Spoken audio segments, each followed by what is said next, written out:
بسم اللہ الرحمن الرحیم۔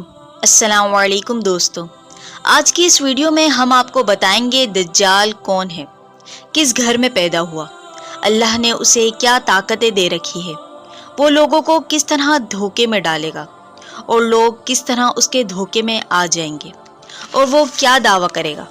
دجال کے بارے میں مسلمانوں میں مختلف رائے پائی جاتی ہے۔ ایک گروہ کا خیال ہے کہ دجال کسی عالمگیر نظام کو ظاہر کرتا ہے، اور بعض کا کہنا ہے ایک آدمی ہوگا۔ جانتے ہیں قرآن اور حدیث کی روشنی میں۔ دجال کے معنی ہے مکر و فریب، دھوکا۔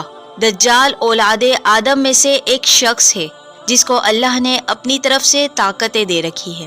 اللہ تعالیٰ مومنوں کے لیے امتحان کے لیے بھیجے گا اور ہماری آزمائشوں کے لیے۔ ایک مرتبہ رسول اللہ صلی اللہ علیہ وآلہ وسلم کو اطلاع پہنچی کہ مدینے میں ایک یہودی عورت کے ہاں ایک آنکھ والے بچے کی ولادت ہوئی ہے جس کی دوسری آنکھ ہے ہی نہیں۔ اس بات سے پتہ چلتا ہے کہ وہ پیدائشی اندھا تھا۔ آئیے جانتے ہیں اس کے حلیے کے بارے میں۔ اس کی گردن چوڑی ہوگی، بال گھنگرے ہوں گے، مضبوط جسم والا ہوگا، پست قد ہوگا۔ دجال نوجوان ہوگا، اس کی پیشانی چوڑی ہوگی اور اس کی پیشانی پر کاف فا را لکھا ہوگا، مطلب کافر۔ اسے پڑھا لکھا شخص ہو یا ان پڑھ، دونوں پڑھ لیں گے اگر وہ مومن ہوا تو۔ اس کے پاس معجزانہ طاقتیں ہوں گی اور اپنی طاقت کا بدترین استعمال کرے گا۔ اس کے پاس ایسی سواری ہوگی کہ وہ ایک دن میں یا اس سے بھی کم وقت میں سفر کرے گا۔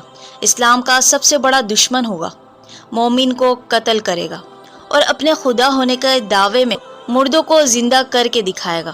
70,000 یہودی اس کی پیروی کریں گے۔ دجال ایک گدھے پر سوار ہو کر آئے گا جس کے دونوں کانوں کے درمیان 40 ہاتھوں کا فاصلہ ہوگا۔ لوگوں کو بڑے بڑے عجائبات دکھائے گا، ہر جگہ فتنہ فساد مچائے گا، لوگوں کا ایمان ڈھلتا چلا جائے گا، پتہ بھی نہیں لگے گا کہ کون کافر سے مسلمان ہو گیا اور کون مسلمان سے کافر۔ دجال لوگوں سے کہے گا، اگر میں تمہارے ماں باپ کو زندہ کر دوں تو کیا تم مجھے مانو گے کہ میں خدا ہوں؟ 2 شیاطین اس کے ماں باپ کے روپ میں آ جائیں گے اور کہیں گے، میرے بیٹے اس کا حکم مان لو، یہ تمہارا خدا ہے۔ لوگ اس کے فتنے میں آ جائیں گے۔ دجال ہر جگہ جا سکے گا مگر اس کا مدینے میں داخلہ ممنوع ہوگا۔ مدینے میں سے ایک بہترین آدمی آئے گا اور کہے گا، تم وہی دجال ہو جس کا حلیہ اللہ کے نبی نے بتایا تھا۔ دجال لوگوں سے کہے گا، اگر میں اسے قتل کر دوں اور پھر زندہ کر دوں تو کیا تم یقین کر لو گے؟ پھر دجال اسے قتل کر دے گا اور پھر اسے دوبارہ زندہ کرے گا۔ وہ مسکرائے گا اور کہے گا، اب مجھے پکا یقین ہو گیا ہے کہ تو ہی دجال ہے۔ وہ زمین پر ایسے چلے گا جیسے ہوا بادلوں کو اڑا کر لے جاتی ہے۔ اس کے پاس بے تحاشا دولت اور زمین کے خزانے ہوں گے۔ آدم علیہ السلام سے لے کر اتنا بڑا کوئی فتنہ نہیں ہوگا جتنا مسیح دجال ہوگا۔ دجال اپنے ساتھ ایک آگ کا دریا اور ایک پانی کا دریا لے کر آئے گا اور لوگوں کو دھمکی دے گا کہ میں تمہیں آگ کے دریا میں ڈال دوں، جبکہ آگ کا دریا جنت اور پانی کا دریا دوزخ ہوگا۔ وہ اس طرح چیزیں پیش کرے گا جیسی وہ چیز ہوگی ہی نہیں۔ وہ دعویٰ کرے گا نیک شخص ہونے کا، پھر نبی ہونے کا اور تیسرا رب ہونے کا۔ قرآن میں دجال کا ذکر نہیں ہے۔ حدیث سے ہمیں پتہ چلتا ہے کہ دجال سے صرف وہی شخص بچے گا جو حدیث سے رسول کو مانے۔ دجال اس وقت تک نہیں نکلے گا لوگ اس سے غافل نہ ہو جائے، دین سے اتنے دور ہو جائیں گے کہ دجال کو بھول جائیں گے۔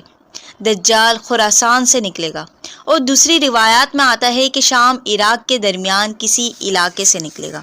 رسول اللہ صلی اللہ علیہ وآلہ وسلم نے فرمایا، میں بھی تم کو دجال سے ڈراتا ہوں اور ہر پیغمبر نے اپنی امت کو اس سے ڈرایا ہے، مگر میں اس کی ایک نشانی تم کو بتا دیتا ہوں کہ جو کسی پیغمبر نے اپنی امت کو نہیں بتائی، وہ کانا ہوگا اور تمہارا رب کانا نہیں ہے۔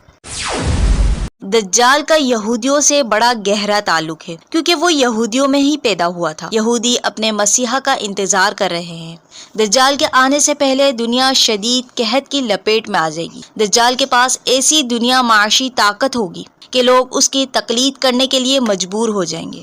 اللہ تعالی ہم سب کو دجالی فتنوں سے بچائے اور ہمارا خاتمہ ایمان پر کرے، آمین۔